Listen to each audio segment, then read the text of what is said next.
আজি কাকতত পোৱা এটা ভয়ংকৰ বাতৰি।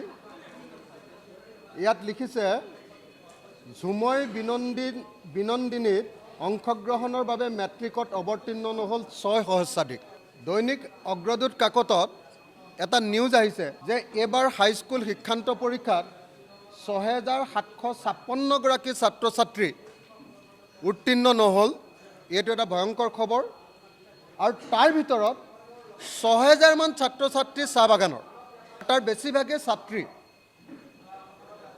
কৈছে যে ঝুমৈ বিনন্দিনীত অংশগ্ৰহণ কৰিবলৈ অহাৰ বাবে এইবাৰ মেট্ৰিক পৰীক্ষাত 6000 মান চাহ বাগান আৰু আদিবাসী ছাত্ৰ ছাত্ৰীয়ে এইবাৰ মেট্ৰিক পৰীক্ষাত অৱতীৰ্ণ হ'ব নোৱাৰিলে। নিউজটো কিমান হয় কিমান নহয় মই ভালকৈ নাজানো, কিন্তু ইয়াত একদম স্পষ্টকৈ লিখিছে যে ঝুমুৰত অংশগ্ৰহণ কৰিবলৈ আহি এনেকৈ 6000তকৈ বেছি ছাত্ৰ ছাত্ৰীয়ে তেওঁলোকৰ শৈক্ষিক জীৱন এই বছৰৰ কাৰণে হেৰুৱাই পেলালে। মেট্ৰিক পৰীক্ষা তেওঁলোকে দিব নোৱাৰিলে।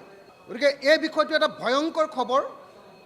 মেট্ৰিক পৰীক্ষাৰ সময়ত ঝুমুৰ আয়োজন কৰাটো নিশ্চিতভাৱে সুস্থ কথা নহয়। ঝুমুৰ আয়োজন কৰাটোত আমাৰ কাৰো আপত্তি নাই, বৰং আমি সকলোৱে আদৰণি জনাইছিলোঁ যে চাহ জনগোষ্ঠী আদিবাসী নিচিনা এটা নিপীড়িত জাতিক যদি এনেকৈ এক্সপ'জাৰ দিয়ে তেতিয়াহ'লে সেইটো ভাল খবৰ। কিন্তু তাৰ নামত যদি জনগোষ্ঠীটোৰ 6000 ছাত্ৰীয়ে যদি মেট্ৰিক পৰীক্ষা দিব নোৱাৰিলে আৰু এটা বছৰ হেৰুৱালে, গতিকে এই বিষয়টোৰ ওপৰত অসমৰ মুখ্যমন্ত্ৰীক ৰাজহুৱা বিবৃতি দিবৰ কাৰণে আমি আহ্বান জনাইছোঁ।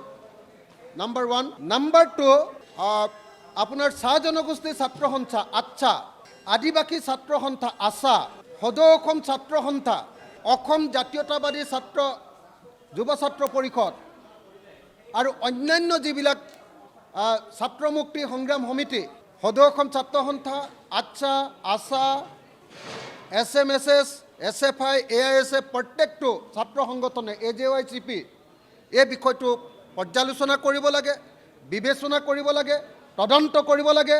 আৰু যদি সঁচাকৈ 6000 ছাত্ৰ ছাত্ৰীয়ে পৰীক্ষা দিবলৈ পোৱা নাই, তেতিয়াহ'লে মই মুখ্যমন্ত্ৰীৰ ওচৰত আৰু শিক্ষামন্ত্ৰীৰ ওচৰত দাবী জনাইছোঁ যে আকৌ স্পেচিয়েল পৰীক্ষা পাতি আমাৰ চাহ বাগিচাৰ এই ছাত্ৰীসকল আৰু এই ছাত্ৰসকলক পৰীক্ষা দিয়াৰ ব্যৱস্থা কৰিব লাগে।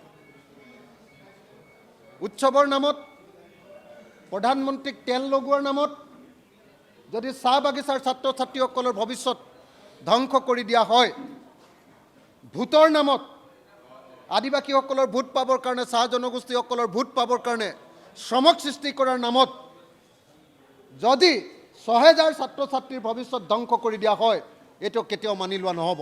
अन्नपूर्णा काव घी देश के हर एक खाने को लजीज बनाता है।